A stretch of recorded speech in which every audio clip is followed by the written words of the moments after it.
In the village of Uman, there was a kind but tired woman named Emma. She lived in a small hut with her son, Chimdi, who was her only joy. Emma's husband had died during a storm, leaving her to care for Chimdi all by herself. Every day, she worked very hard, but no matter how much she did, there was never enough food. Chimdi was growing weaker, and it broke Emma's heart every time she saw his hungry, sad eyes. Emma woke up early each day before the sun rose. She carried heavy firewood, fetched water from the stream, and farmed in the dry, cracked soil. But even after all her work, the little food she grew wasn't enough to fill their bellies.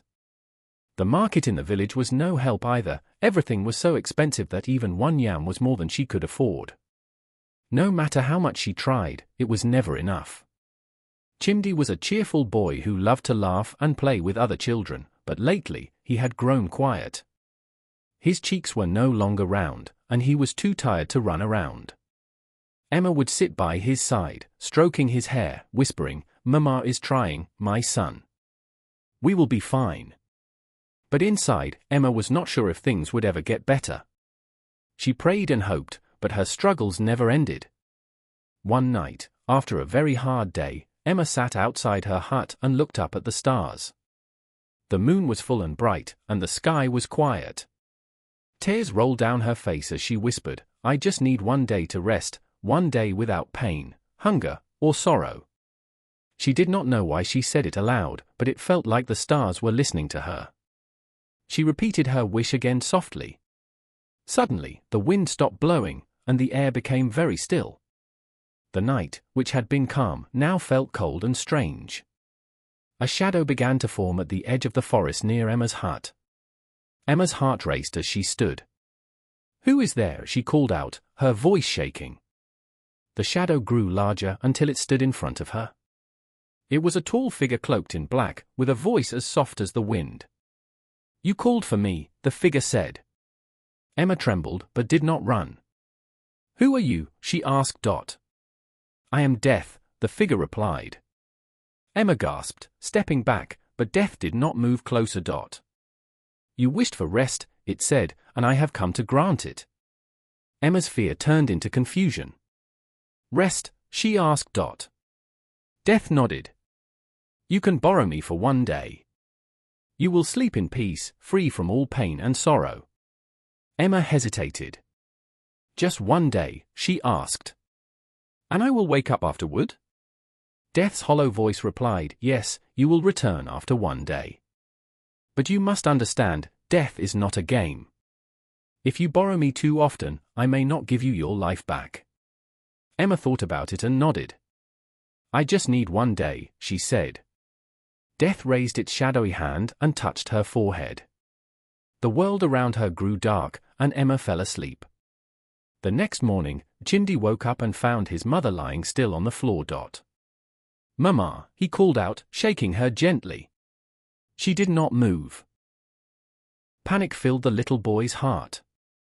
He ran out of the hut shouting, "Help! My mama is not waking up." Villagers rushed to Emma's hut and saw her lifeless body. Some wept, others whispered prayers. "She has left us," one elder said sadly. They began preparing to bury her. As the villagers gathered to discuss the burial, the village's native doctor arrived. He was a wise and respected man who understood things no one else could. He looked at Emma's body and said, "Her spirit has not traveled far. Do not bury her yet. We must wait until tomorrow." The villagers were puzzled but trusted the doctor's wisdom. They left Emma's body in her hut and prayed for her soul. The next morning, just as the sun rose, Emma gasped for air and opened her eyes. Her heart was beating again, and she was alive. Villagers screamed and ran to her hut, amazed. "She's back," they shouted. Chimdi hugged his mother tightly, crying tears of joy. Emma smiled and whispered, "I'm here, my son." The villagers called it a miracle, but Emma knew the truth. She had borrowed death and returned to life.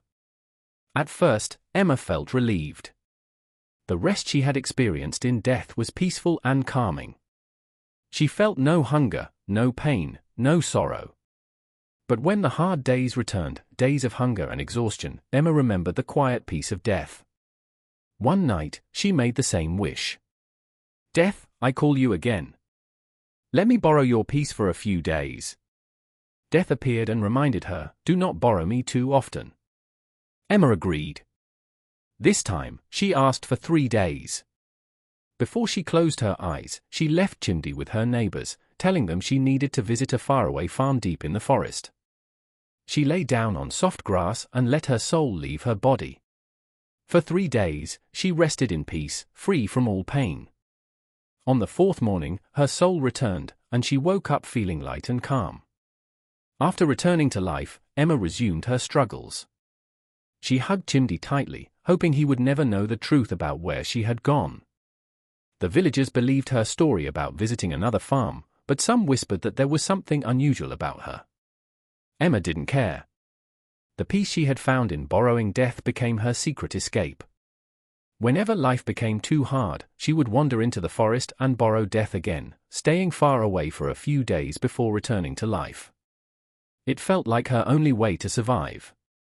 As time passed, Emma grew more comfortable borrowing death. At first, she only asked for a single day, then 3 days, and then a week. Each time, she wandered deeper into the forest, far away from the village. She feared that one day the villagers might try to bury her before she could return. In the forest, no one would find her body, and she would lie still, waiting for her soul to come back. Chimdi grew worried about his mother's frequent disappearances. "Mama, why do you always go away?" he asked one evening. Emma stroked his hair and said softly, "I go to find food for us, my son. Don't worry, Mama always comes back." But Chimdi wasn't convinced.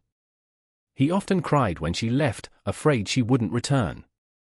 Emma tried to ignore his tears, but her heart ached. She told herself it was for the best. Borrowing death gave her the strength to keep going for him. One day, Emma borrowed death for 2 whole weeks. Life had become unbearable, and she longed for the peaceful rest she had come to cherish. She walked into the forest, deeper than ever before, and found a quiet spot beneath an ancient tree. Lying down, she whispered, "Death, I am ready." The cold touch of death took her once again, and her soul drifted into silence. The villagers noticed her absence, but they assumed she had traveled far to find work. Meanwhile, Emma's body lay still in the forest. Chimdi waited at home, watching the door every day. "Mama will come back," he told himself, even as his hope began to fade. Neighbors brought him food and comforted him, but Chimdi couldn't stop blaming himself. "Mama works too hard because of me," he thought. "She must be so tired." He didn't know where she had gone, but deep down, he felt something wasn't right. 2 weeks passed, and Emma did not return. The villagers grew worried. They formed a search party and began looking for her. "She must be lost," they said. "Or maybe something terrible has happened." Chimdi begged to join the search, but the elders told him to stay behind. "We will find your mother," they promised. The villagers combed the forest, calling her name. After hours of searching, one of them found her body lying beneath a tree. The man shouted, and the villagers rushed to the spot. They gasped as they saw her. She looked peaceful, as if she were sleeping, but she was cold and still. They tried to wake her, but nothing worked. Someone suggested taking her body back to the native doctor. The villagers carried Emma's body carefully, their hearts heavy with worry. When the villagers brought Emma's body to the native doctor, he examined her carefully. His deep eyes seemed to look beyond her lifeless form. After a long silence, he said, "Her spirit is not gone. She is in the space between life and death. But the longer she stays, the harder it will be for her to return." The villagers were confused. "What can we do?" they asked. The native doctor nodded gravely. "We must call her back. But it will require great effort, and the will of her soul to return." Chimdi, who had followed the villagers despite their warnings, rushed forward. "Please, bring my mama back. I'll do anything." The doctor knelt to the boy's eye level and said gently, "Your love for her will be the strongest call. but she must want to return. If her heart has found too much peace where she is, she may choose to stay. Chimdy's small hands clenched into fists. She won't leave me. She promised she'd always come back. The native doctor smiled faintly. Then let's begin. The villagers lit a fire outside the doctor's hut and prepared herbs and oils for the ritual. The doctor sat by Emma's body, chanting words in an ancient tongue. He motioned for Chimdy to sit beside him. Hold her hand and speak to her, child, the doctor said. Let her hear your voice. Tears filled Chimdy's eyes as he clasped his mother's cold hand. Mama, it's me, Chimdy. Please come back. I miss you so much. I'll be good, I promise. I won't complain about food, and I'll help you more. Just please wake up. The doctor added a pinch of powder to the fire, sending sparks into the night. He continued his chant, his voice rising and falling like the wind. Inside the silent void where Emma's spirit rested, a faint sound began to break through. It was Chimdy's voice, soft but insistent, like a thread pulling her back. Emma stirred, her soul trembling. The peace she had found was deep and soothing, but something else tugged at her, a love so pure and unyielding that it pierced through the quiet. Chimdy, she thought, her heart aching. She remembered his laughter, his tears, and the way his small arms wrapped around her. The pull grew stronger, and Emma realized she could no longer resist it. With a deep breath, she let go of the piece she had borrowed and allowed herself to be drawn back toward life. Suddenly, Emma gasped for air. Her eyes fluttered open, and she saw Chimdy's tear-streaked face hovering above her. Mama, he cried, throwing his arms around her. The villagers cheered and wept with relief. Emma sat up slowly, her body weak but alive. She held Chimdy tightly, tears streaming down her face. I'm here, my son, she whispered. I'll never leave you again. The native doctor smiled, but his face was serious. He leaned close to Emma and said in a low voice, You must stop borrowing death, Emma. Each time you leave, the pull to stay grows stronger. One day, you won't return. Emma nodded, her heart heavy with the truth. She had found peace in death, but the love she shared with her son was stronger than any rest she could find. From that day forward, Emma vowed never to borrow death again. She worked harder than ever, determined to give Chimdy a better life. The villagers, moved by her struggles, began to help her more. They brought food, shared work, and cared for Chimdy when Emma needed rest. Though life was still difficult, Emma faced it with strength and courage.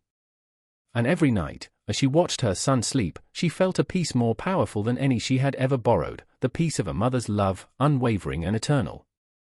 As the days turned into weeks, Emma's resolve to stay alive for Chimdy became stronger.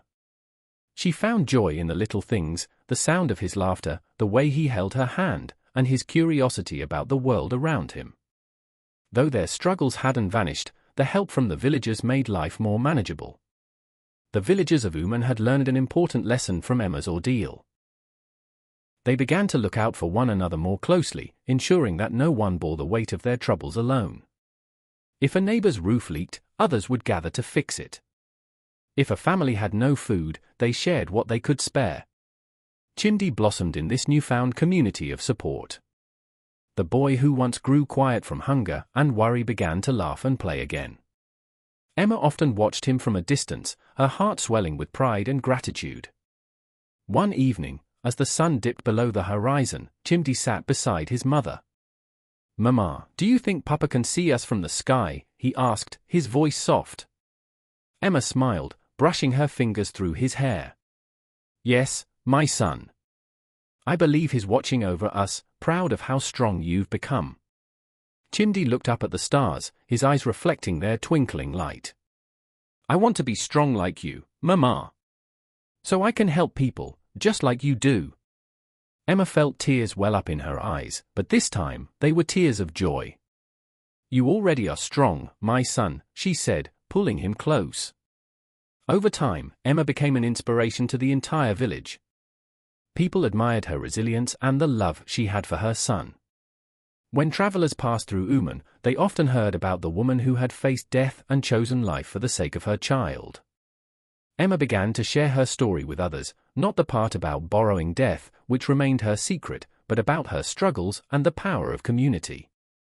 No one should feel like they have to bear their burdens alone, she would say. When we help each other, we all grow stronger.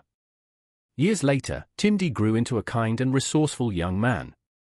He became a teacher in the village, helping the next generation learn not only about reading and writing but also about the importance of compassion and resilience.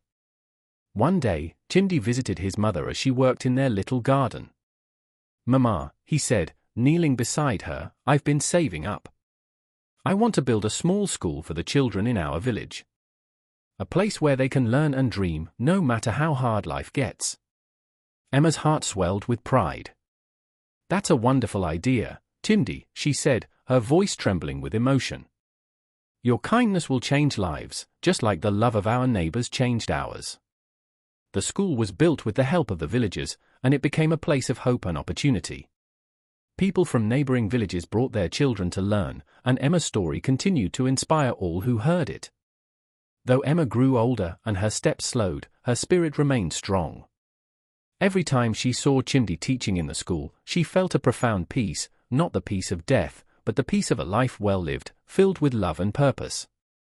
And so, the village of Uman thrived, its people bound together by the lesson Emma had taught them, that even in the darkest times, love, hope, and community could light the way.